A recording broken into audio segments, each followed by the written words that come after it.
And the reason you Batana broadcast here is because of some people. Look, let me tell you. Adame nega anya n'iru na na-ekwu na Facebook. I don't look your face. You want to go? From the dialogue, he explain what layman is according to the Catholic. Yeah?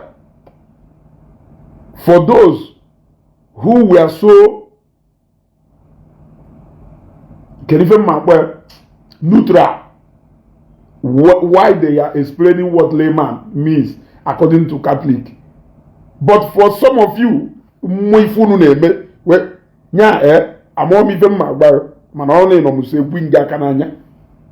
Ono na agwegu. Ebia reko wale mi vele man o. Maga umiti boribo. How umiti boribo. Ebo unu bu ebia. I did there they wait for you people now. I did there they wait for you people. Before me agari na this meaning of layman hana kowanum. You need to ask questions. Anybody that is not an ordained Catholic priest, according to Catholic Church, is a layman. Or if it wasn't an insult.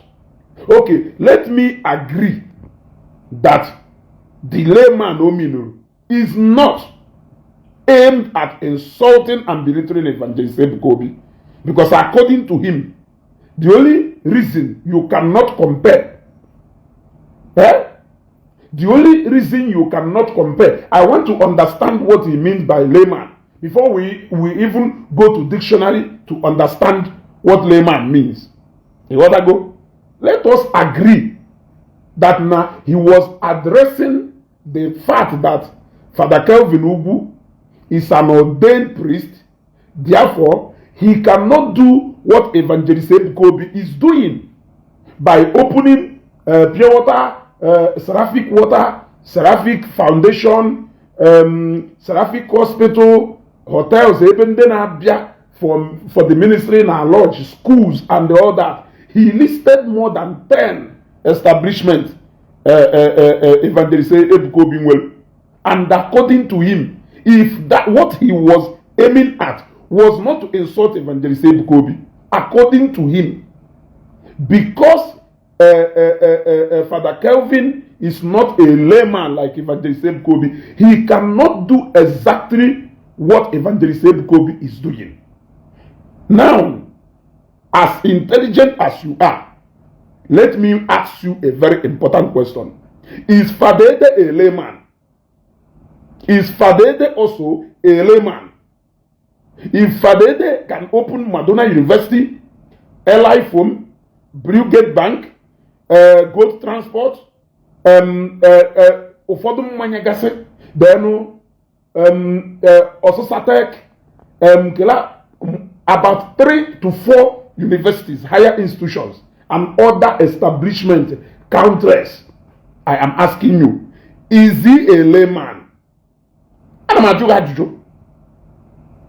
If Reverend Father Ejike Membaka can also open a pure water factory, open a yogurt factory, contract a German hospital to come and partner with him to build 500 capacity, 500 bed capacity hospital in Enugu and the other establishment. Is he a layman? I'm asking you, if Fadugu cannot do all this because he is not a layman like Evangelist Ebuka Obi, all these people are they also or layman? If Ebube Monso can build one of the best secondary schools in Anambra State, I am asking you, if he can build one of the best secondary schools in Anambra State in Ampo or say Ebeni and the other things, is he a layman? If Okunere can build a pure water factory, a museum, people want to be a Negarianya, and other things, is he also a layman? If you like, Togaria English is in Anna, as a Catholic, jealousy will buy all of you. Jealousy will buy all of you. The last time I checked, I know what being ordained means. Being ordained is not a must that you must be ordained to be a priest. It's not a must that you must be ordained to be a priest. It is not a must. Yes. And I wonder why he failed to address him as Evangelist Ebuka Obi or Prophet Ebuka Obi. Why did he choose to address him as Ebuka Obi? But he remembered vividly to attach the title of Reverend Father Kelvin Ubu. That is how mischievous people end up being. Then measure Ebia Kowala because then a Kowala Mas non a primary 6. In a Kowala Mas non a primary 6. Because the last time I checked, you can either be ordained to be either a minister, you can be ordained to be either a priest, you can be ordained to serve in different capacities as far as church is concerned. Evangelist Okeke, mwota evangelist ya dona fago, adonya pieces, dolie, wodi sachisha you, evangelist wulo. What is your business? Evangelist ndene Igbo, evangelist. Fele menago, nde doka ka na ebire to, kpolu na ekpo na dosbin, no eba na ekwugere, ofeka mo mgbe ekere nkwa. Evangelist. Kan wota go na evangelist ya, evangelist Okeke. Kan wota go na evangelist ya, Okeke, because mma evangelist. Ebe ọ na ọfọdụ nwa nchọnchọ evangelist ya na manage na your capacity. Ọfọdụ need attach the evangelist Ebuka Obi, mana ideri boldly as your name. Ideri boldly evangelist Okeke. Then when I see you real life, I will call you Okeke. How are you? You don't happy. I will call you Okeke. How are you? You don't happy. Then I will let us even see. Because now this layman, the moment you fail to even regard somebody as anything, you are referring to the other layman that I know. You want to go? Iyapia metare. Iyapia no metare now. Ija economy here or more upuru economy here. You want to go? Look, a non-ordained male member of the church, a non-ordained male member of a church. And who says you can only be ordained to act in a church in the capacity of a priest? Who says so? If you are an evangelist, are you not ordained? I'm telling you, if a Catholic priest, just like the one we know that happened where they said, Ebuka, you are spiritually qualified. Do you want me to go and explain to you what it means to be spiritually qualified? Are you saying that Reverend Father Ejike Mbaka is not holy and priest enough to ordain Evangelist Ebuka Obi as an evangelist or prophet, or to ordain him to go and carry out that task or carry out in the church? Are you telling me that he is not holy enough to do that? I am asking you. Another part of layman is a person without professional or specialized knowledge in a particular subject. Now, are you telling me that as far as things of God are concerned, that Evangelist Ebuka Obi cannot be referred to as a professional, or he is not well specialized, he doesn't have knowledge in that particular matter of Ifemuo? Is that what you are telling me? Now, let us go to check what it means when an ordained priest of God in that field and capacity you are acting, you are spiritually qualified. Let us know what it means to be spiritually qualified. You want to go? When spiritually qualified, refer to possessing the qualities, character, and the inner virtues necessary for spiritual growth, leadership or service within a particular faith or spiritual tradition. These qualifications often include elements like faith, devotion, a pure heart, and the ability to lead by example. So, if an ordained priest can stand in the altar of God when you are kneeling, use holy water or use olive oil to anoint you and say you are spiritually qualified to lead a certain congregation, what do you call that? What do you call that? Or do you think that ordination will a lot of people are ordained to be evangelists? Some of them ordained to be prophet. Some of them ordained to be deacon, not the kind of deacon in Catholic or Anglican church. What is all this jealousy I am asking you? Eh? Ogo ono na be na Facebook bi unu eburu na hatred una na akpọmasị una na graduate to another level. Now na akparia fada oketa ebaba mbapụta ịbịa gụ iyi. You do unnecessary emotional. Eh? You do unnecessary emotional. Eh? Every day ka ọ na-agbagharị na different comment sections ebe ọ na-akpọ n'afọ Evangelist Ebuka Obi ịmapụta bịa ta isi ebe a gụ na ụmụazị a na-akọ ọnụ ụmụazị a na-akparị ụfọdụ unu na-eji aka unu ebutere onwe unu mkparị ya na Facebook. Even some of you ndị mmadụ na-respect reduce go well to the mud, and that is a followers of a man you refer to as nobody.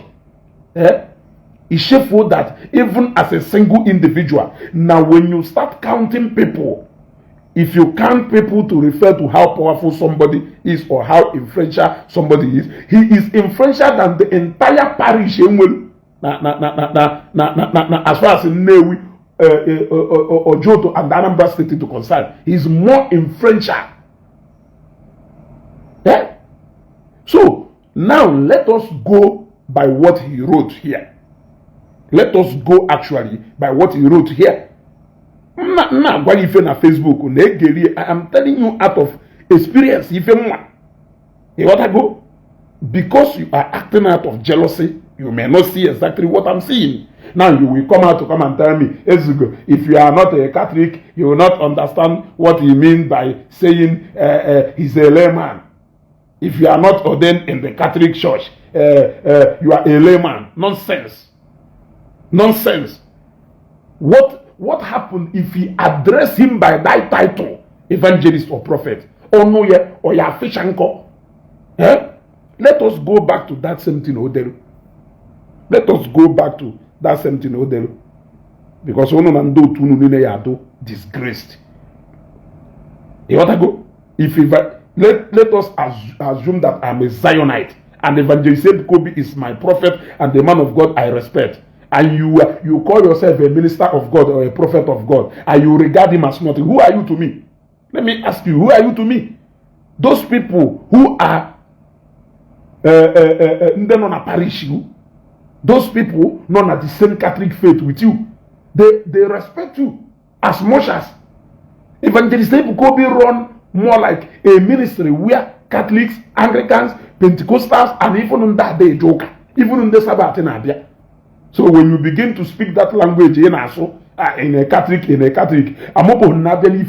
no denomination in a determine how strong your faith is. That is what you people are trying to be teaching us. TB Joshua runs a church for all, synagogue church of all nations. It doesn't matter whether you are a Catholic or you are an Anglican, and that is exactly similar what Evangelist Ebuka Obi is running as a ministry. So the moment you try to rubbish him or drag him down, you are attracting anger of people from different denominations of churches. In case if you don't know. So you should be careful with what you say. Don't come and teach me English. You thought when I reacted to what he said, I did not see the missing lines. You thought when I reacted to what he said, I did not see the missing line. He said, now look at what Mark Martin said. Now, let it be clear. I am not trying to justify what Mark Martins commented here. I'm not trying to justify that. When we get to that, we'll talk about that. I'm talking about the response or direction where Timothy of Ebu is going. Mark Martin said, Father Kelvin Ugu, and he actually responded to this because of the jargons that man who did. Because he always finds a way of shamelessly picking on Evangelist Ebuka Obi anywhere. Somebody going to end on at the same field. I harvest the soul for Christ. You have never for one day responded to Matthias as all criminals. He called all you priests, bishops, and ministers of God all criminals. You have not responded to him. Obviously, you have accepted what he said. There is nothing he has never called you people. Evangelist Ebuka Obi. Also, Father Kelvin Ugu, your mate Ebuka Obi is building 55 hotels at a go in Zion City. People are born the same, but grace differs. This your receipt here is what Ebuka Obi gift Zionite to go barb their hair. There is levels in this grace. This is what the guy commented. I'm not justifying the comment of this guy. But Timothy Ofebu went ahead to respond, even as a minister, as somebody now pretended not spiritually, no with that spiritual growth. He went ahead to comment Mark Martins that wrote the trash and compared Mr. Ebuka Obi, not even evangelist or prophet Ebuka Obi, with the Reverend Father. But he intentionally gave Father Kelvin the title. It's a big FOOL and Obulo Okuko Promax. If what he was writing is not filled with insult, why use all this manner of words to respond to that guy? So he truly expects a Catholic priest to build multiple hotels in order to compete with a layman. Honestly, many that go to some of these religious centers have lost their reasoning faculties and now fill their brains with garbage and chocolate. Imagine. Imagine.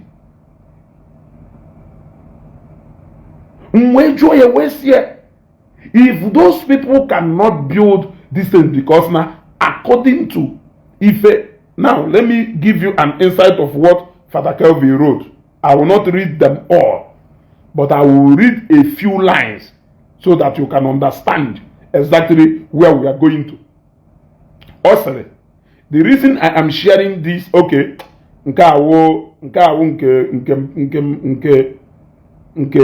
nke mpama dem, ịghọtago, nke mpama, nke atụrụ akpọrọ onwe enwe ikuku delu, ịghọtago, nke atụrụ akpọrọ onwe enwe ikuku delu, ebe o listiri every single thing Evangelist Ebuka Obi nwere. Shall Father Kelvin Ugwu, there is something. Wait.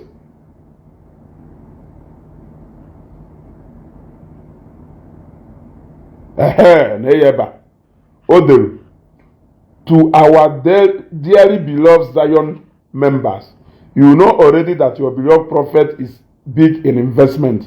There is Seraphic Hotel, there is Seraphic Hostel / Lodge, there is Seraphic Water, there is Seraphic Hospital, there is Seraphic Maternity, there is Seraphic Orphanage, there is a Seraphic Old People's Home, there is Seraphic School, there is Seraphic Home Foundation. Honestly, this is commendable. I applaud his initiative and business sense.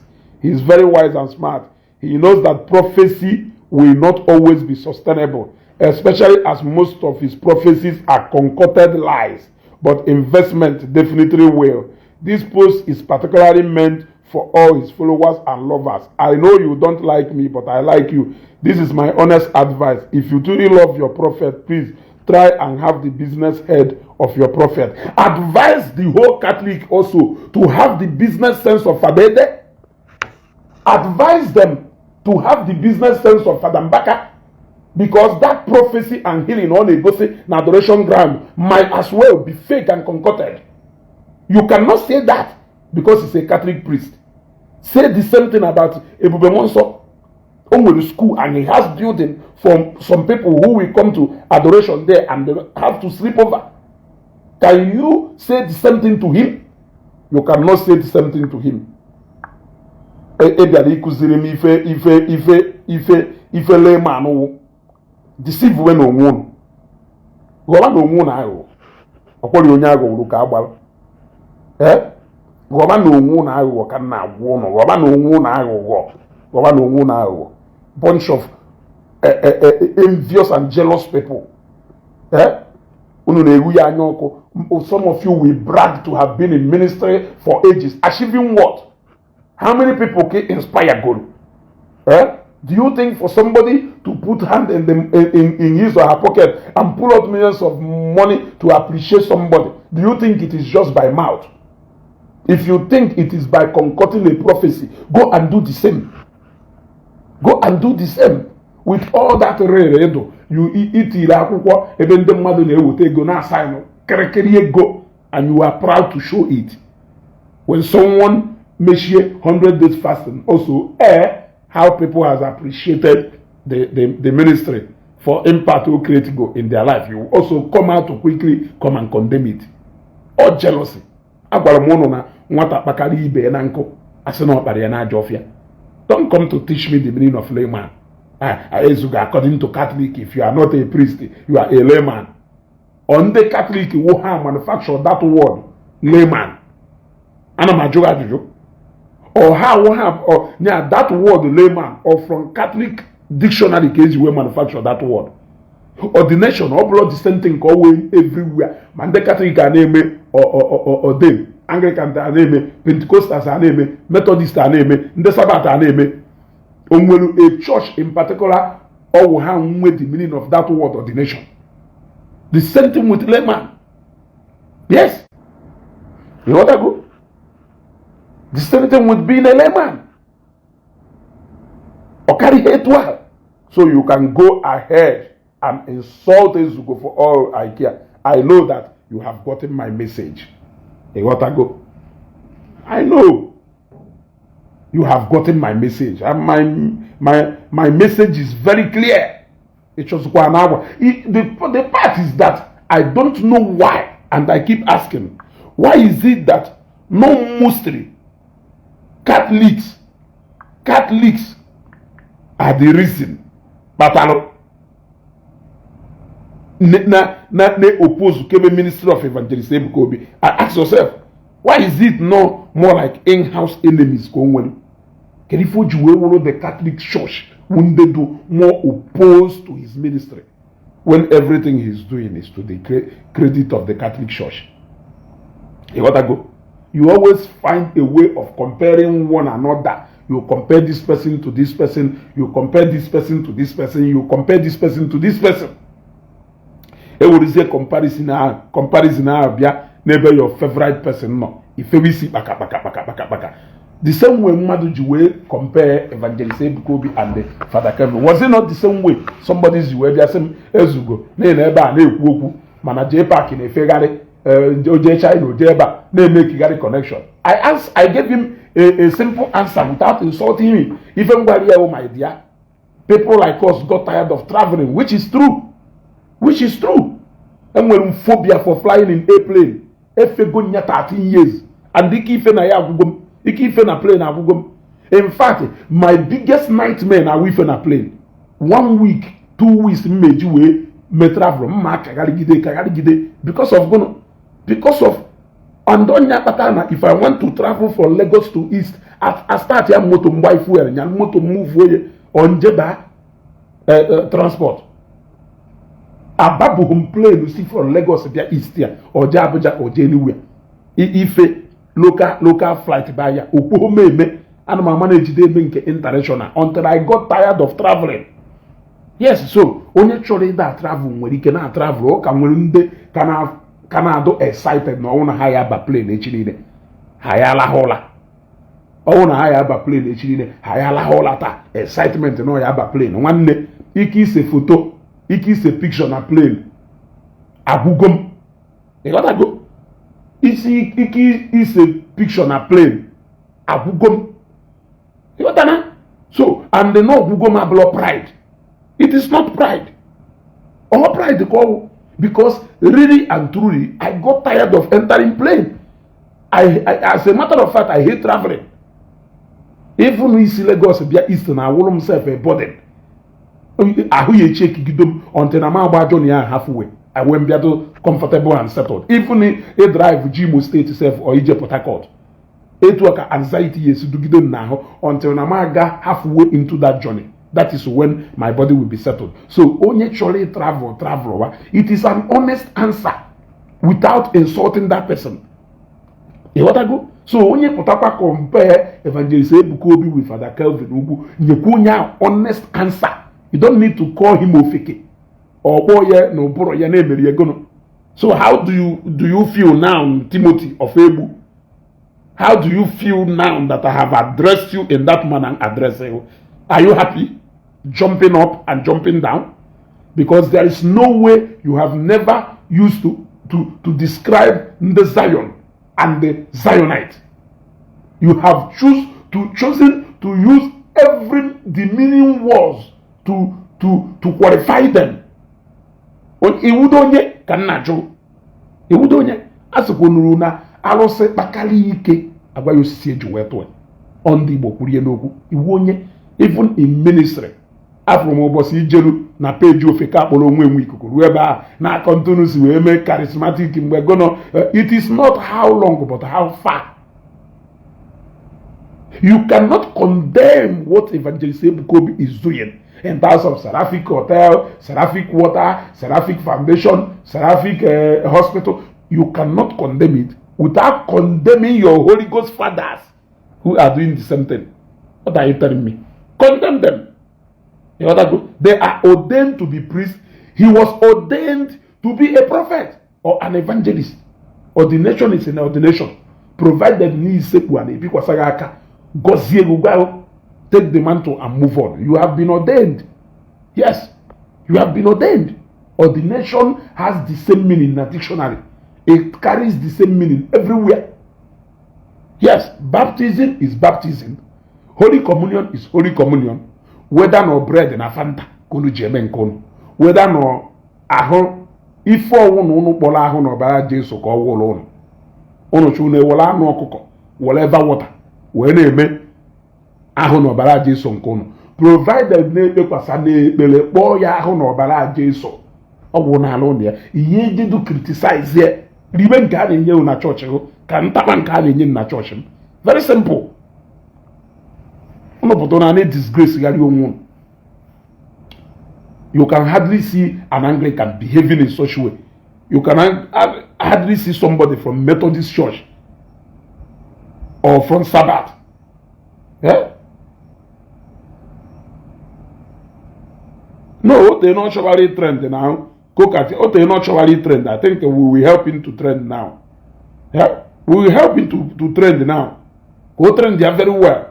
Every time. There was a time when they go on a page and comment their nonsense. I decided to follow him with diplomacy. But seeing his comment popping up in any post where people about Evangelist Ebuka Obi, seeing his comment popping up anyhow, I have seen that nuisance intentionally, actually that constitute all around. And just like Father Mwebe and the others, the issue and matters of Evangelist Ebuka Obi has attracted more insult to you.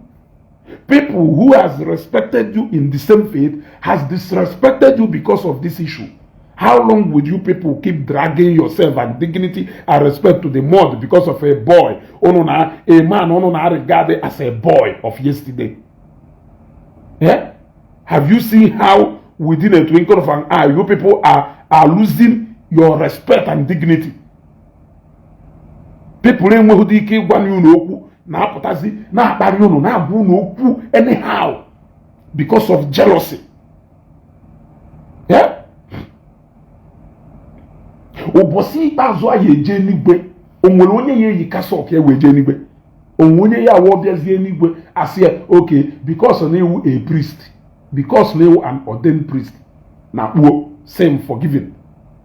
Because you are not an ordained priest, go to onwere manner of njo iye mechascha no wa iru na enigwe according to ifa gwara ayo Christians na Matthias asi na enigwe adoho mana anyị nwa wu Christians kweta na enigwe edo ka nna jo onwere ụdị njọ iye mechascha no wa bosi ikpeazụ ahụ iruzi enigwe asị na because na ewu an ordained priest na kpuo n'aka ndị nke Chineke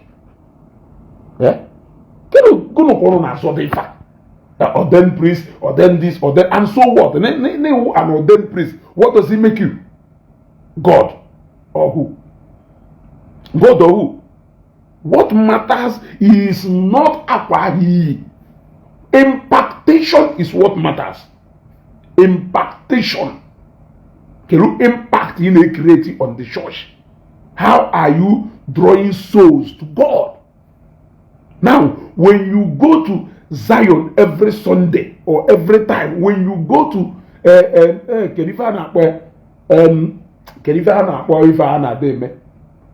something hour, somebody shetarinya, somebody derinya, Zion page. Somebody shetaram. Kerifa anade mebe n'abani. Open heaven. When you go to open heaven, you will see the number of souls that are looking up to God because of this man.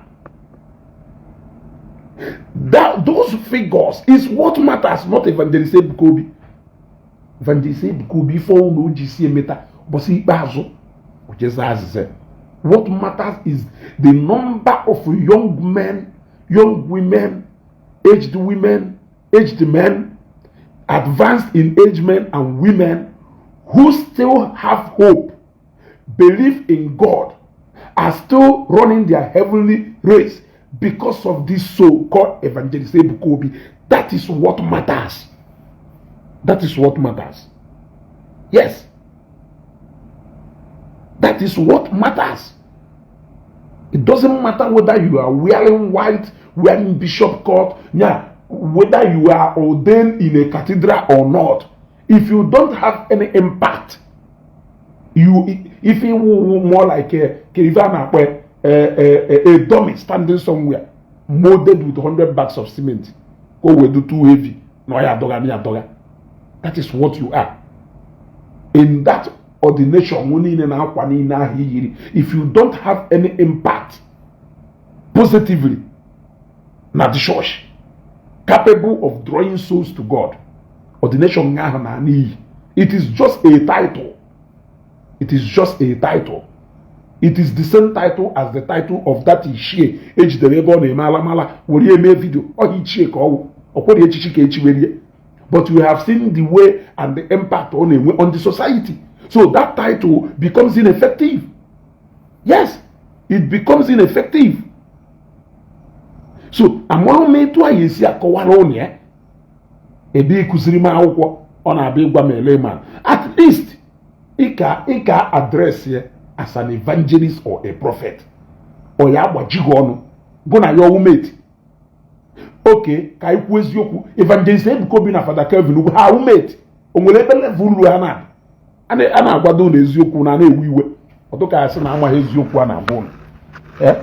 Na-ewu ordained priest and so what? Mmadụ onye nọ na parish niile apostle goro since iji wee wuru a priest. Members onye nọ na parish ya. Are you not aware that people know in the category of Evangelist Ebuka Obi, Father Mbaka, Ebubemonsoha, that those people are operating even in more frequency, higher frequency than bishops? That bishops who title I and the mother I respect. But Evangelist Ebuka Obi and the Father Mbaka, if can people respect here?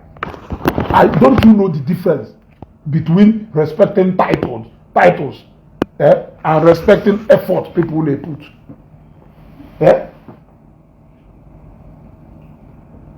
Shoma Romanus, thank you very much. Or better still, address him as a brother. And the man that you are referring to a brother in the same Christian faith.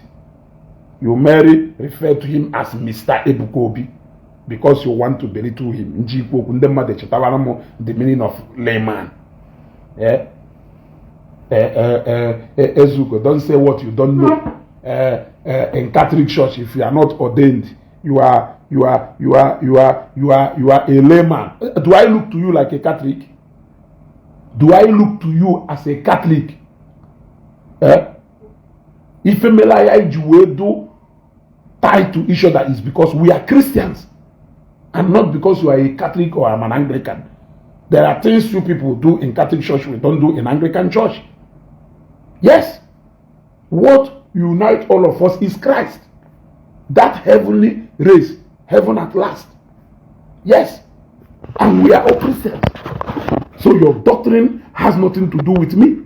So when you come on Facebook to come and exhibit your ignorance, now, that's your doctrine in your pocket.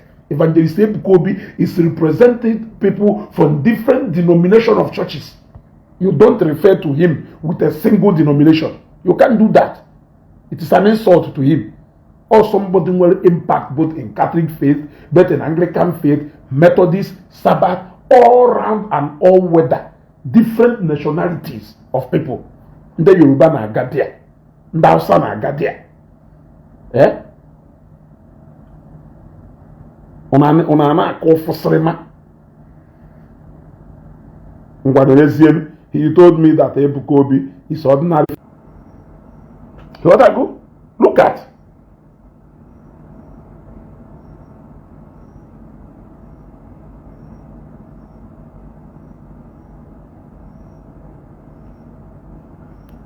Okay, look at now. How naive some of them can be. Evangelist Ebuka Obi bo prophecy or will fake. What I go? Evangelist Ebuka Obi enwe record of healing and miracle na Zion or will fake. But look at how nkonya ala asịrị no.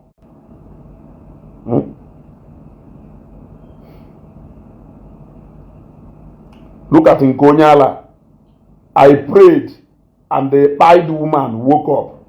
Father Mbaka and a pied blind woman. Do you believe this? Jezie na comment section. Kifebenya na ndemado na anwe. Imagine nyawolo Evangelist Ebuka Obi kwuru something like this. Yeah? Jezie kefo oh no Evangelist Ebuka Obi kwuru something like this. Kefo reaction ha? If also na junde mmado my family member ha you see you are losing your voice because you are the one who is making yourself to lose your voice. You join Matthias to criticize miracles. You know that go? If you don't go you joined with people with Matthias to tell that a miracle. Na miracle ni na today you are coming to tell us na Father Mbaka Belu nwanye do blind ko nwanye gburu isi nwuru anwu obinie. But you are telling us that instead of hoping in our capacity, instead of believing in our ability, that we are depending on God through all these newfound ministries. And well, according to your write-up, I wonder what a pied woman is doing in a church and not in the mortuary. I'm asking you. I wonder what a pied woman is doing in Father Mbaka's adoration ministry and not in the mortuary. Because no oppose Evangelist Ebuka Obi. The kind of miracle na puteba na baffled, the kind of prophecy na puteba is the kind you people have never seen. Also superseding all this while. You want to go? So now imagine na Zion Geshialo, that testimony of praying for a pied woman obinye. If somebody to can we I call him Ofike because no Ofike call. He thought he can use the brain of all of us. Jena comment section. If we're born and fight dirty with the people, no matter how diplomatic or na chok or katapo that diplomacy in a choka a pretend on good in that state, and you will continue to live in that state like a coward because that is what you are. That is who you are. Yeah.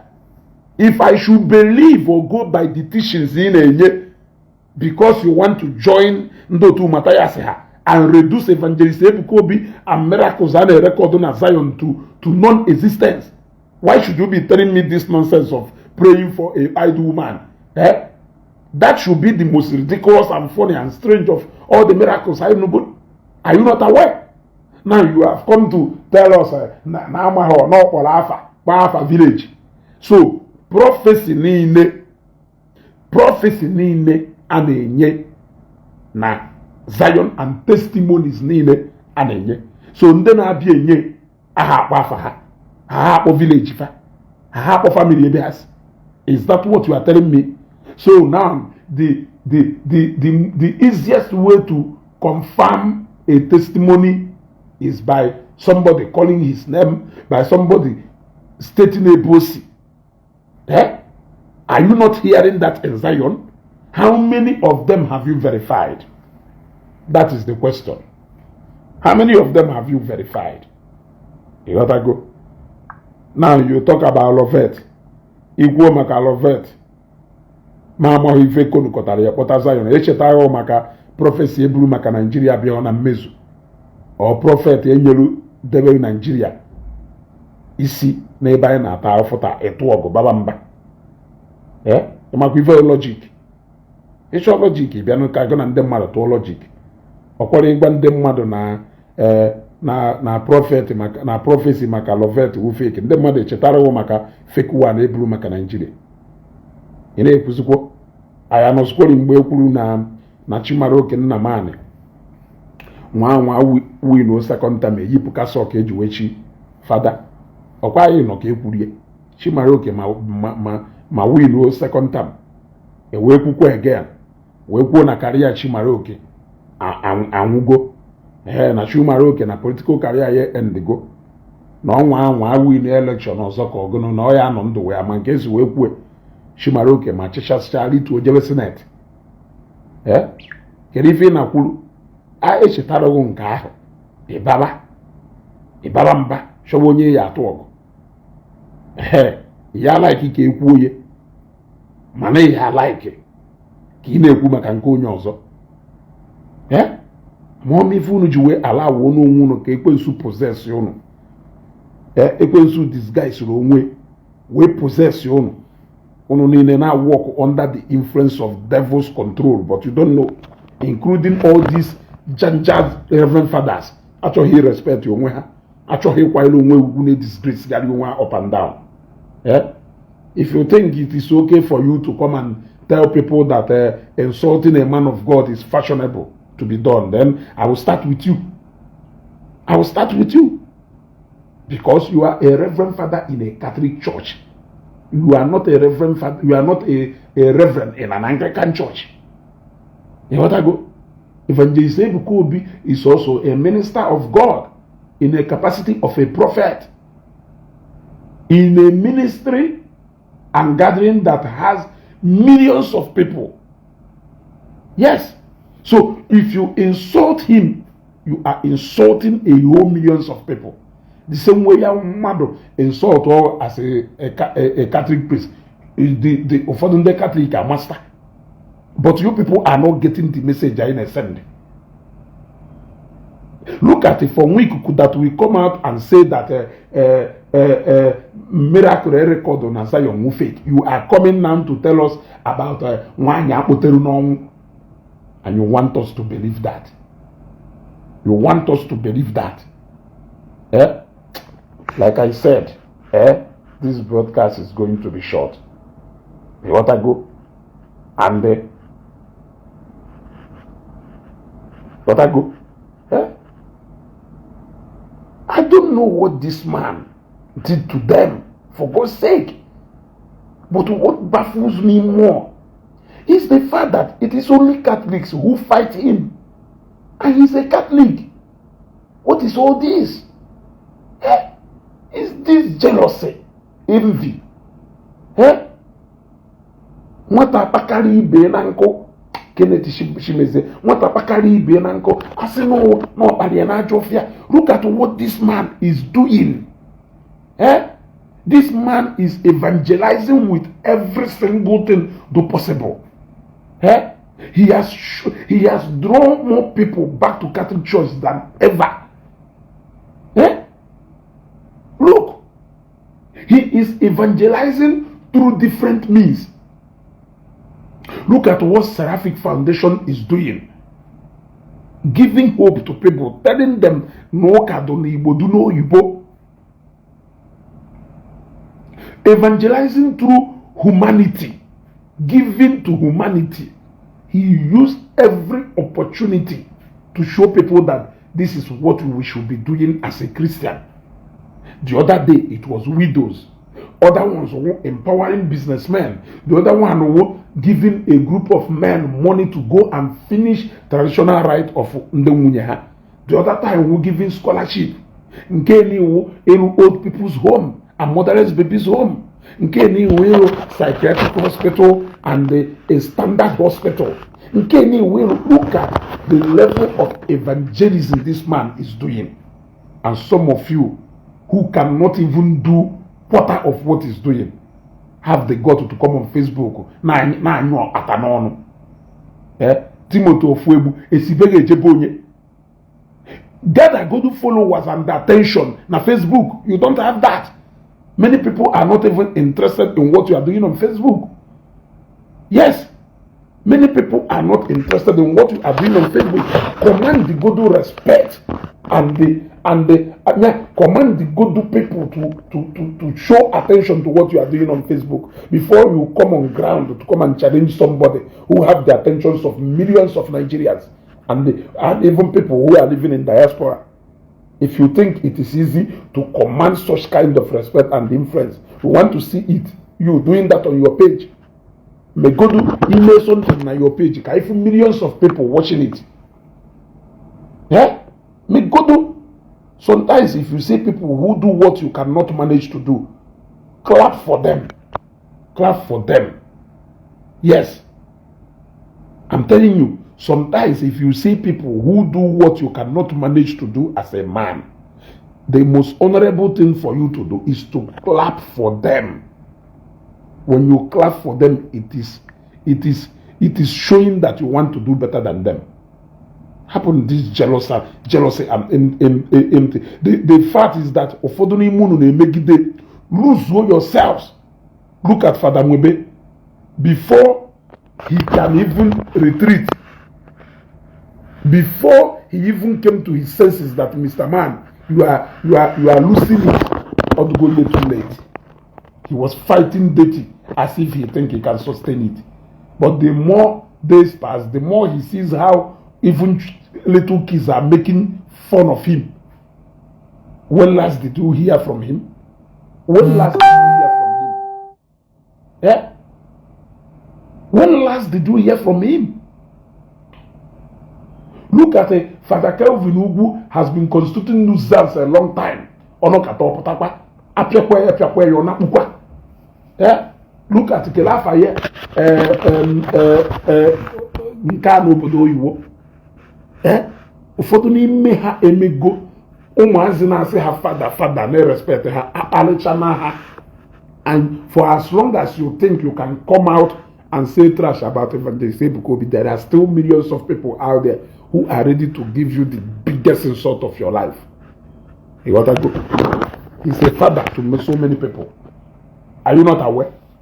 Evangelist Ebuka Obi have assumed you are a father in the Catholic Church. He's a father to so many people. Also, the same way people call you father is the same way people call him daddy. What is daddy? I'm asking you, can you feel daddy? Zanom know what is daddy? Can you feel the meaning of daddy? Yeah? In the church, you want to father. Many millions of people now call daddy. Can you feel this between you and him? It's not because you are ordained. You are ordained by God. Moses, anybody to be ordained. Obromad ordained who nafa Chineke. Eh? Obromad ordained who nafa that same God. I need an ebem. Eh? Why you know Munugu? Why you know Munugu? Because you cannot stop it. It's appreciate against people insulting you. As long as Nela show la teta. No Evangelist Ebuka Obi no. Despite all the money you have never for one day showcased his act of kindness to humanity. You are always looking for a loophole where you will drag his name to. Onechuola, go and sleep. No, if you're going to you are not anywhere near the class Ebona operate. Even as an ordained priest, you are not anywhere near his class. Yes, I sure the ordained priest I will compare. I sure am the likes of Father Mbaka Ebemonso. On that one the will compare. Yeah, Allo Dixon Chukode. What I tell you will be a shopum. Even in my joblessness, I will keep you busy here. You don't have any choice. You want to go? Onya he na onyala. And every day, a poor after dinner, and any one and go and kaya well. Emone can do more jobless than me. Are you not aware? You are more jobless than me. So let us all enjoy our joblessness here. You are welcome to the group of jobless people. Now you have registered. You are welcome. Come and join the team. Ndala. Onafubo dife. Disgrace yariba no wuno na Facebook. The bossman no wuno na Facebook. nke si ebe ọ nọ gbakapụta ọbịa wuo onwe na ana wuo ugwe na ana gwa ụmụazị kparịbanụ m ụmụazị akparịbanụ m nyụwa gị anya ọnụ na-ejebe ọnụ gbara aka idewekwa n'ahụ na igbo ede idewe long epistle ahụ ị na-ededebe edechasịcha ya ụmụazị reduce to zero within one comment he reduce to zero one single comment he reduce to zero ịgbaferukwa idewekwa out of that provocation of that comment ka ị narị edekwa epistle ahụ ị na-ede idechakwa ya pụtakwa mmadụ 10 apụtakwa teachkwa a bitter lesson of your life. You will continue like that before you know it. Bido ịkọ ọnụ. Before you know it, ịghọ fada na-akọ ọnụ. And ịghọ ha fada na-akọ ọnụ otilo. Ịghọ ha fada na-akọ ọnụ otilo. Ebe Timothy ofu egbu bidoro use the word you are FOOL. I can't even mention it. On Ephraim, o use when such kind of words. That is where you have reduced yourself because you have failed to move on. Move on. Through real estate in a Chubego. It is not his fault that none of favor locate here. And though if you can tell, all those grace you are seeing, did you not see the previous and old videos mgbe Ebuka Obi nọ na early stage of his ministry? Did you not see ka ọ wụsisi ọ na-efuro ka ọdụ ọ na-efuro ka ọ na-akwụ na stage dụkwa ya agbaji ọ na-efuro ka ọche dụka mixture of powder na dust ọ na-efuro ka ọ na-akwụ n'aja na amụọ ọ na-efuro ka ebe ahụ dụ. Now you cannot see them, but you are only seeing the grace turn over the time. You are only seeing the manifestation of that glory right now, and you are failing to comprehend it. Where were you then? Where were you then? I am asking you. And Donyeke you then? Yeah? Only if you worry in your pocket, respect yourself, face your own. Impact good. Evangelist Ebuka Obi no kata acho no what today. People have a lot to say about him. Acho today. What do people have to say about you? Who even know you? What impact have you created to humanity? Tell me one. Because when we talk about somebody or qualities of a good Christian, we know. Oneni me yeki possessor. Na chukoge na azam.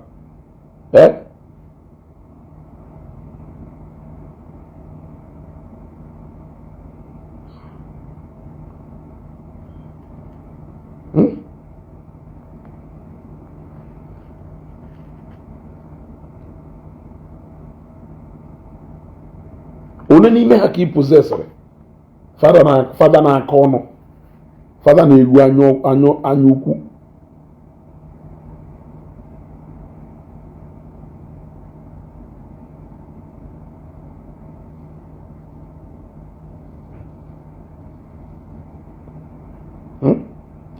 Fada na-aka ọnụ, saga priest. Fada na-agụ iyi. If you reduce channel to so now we follow passer. Yeah. We just successfully on an apostolic mission whereby conquer near 10 souls, draw you to God. Or whereby Kamas. Chineke devo no gozie no onye nwaanyị nọ nyelu no nyekwala gị ngwanụ navazie no sonya wife January to December onye nwaanyị nọ nyelu no chena that one the ordination ka odenuru mmadụ one mkpụrụ obi one ka ịdọtarụ Chukwu mkpụrụ obi one ka ịdọtarụ Chukwu. There are so many means of evangelism. Ndị mmadụ mara na ha bịa Chukwu nso na-enye ife ihe detụrụ n'ebe Chukwu nọ. Onyawo na your life na inspire people. Your life na inspire people. Ọkara ihe etu a.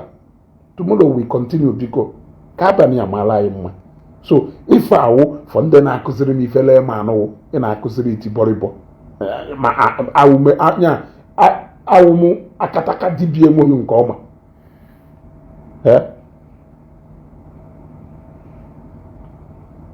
awụmụ akataka dibịa enweghị nke ọma nya ka iji wee bịa kụziri m akwụkwọ ụmụ okpu biko ka abalị amaala anyị mma Chidi Ebuka, how am I really called the mass? I am only telling you that it shouldn't be all about that exercise. Because it seems like now some of these fathers in feel now repeating that exercise is all it takes for somebody to. And with so many other things in make you a Christian, and with so many other things in make you a man of God, beyond keeping mass, you should also look for other things that will draw people closer to God. You want to go? That is what I mean. Adama already called the mass. That is not what I'm doing.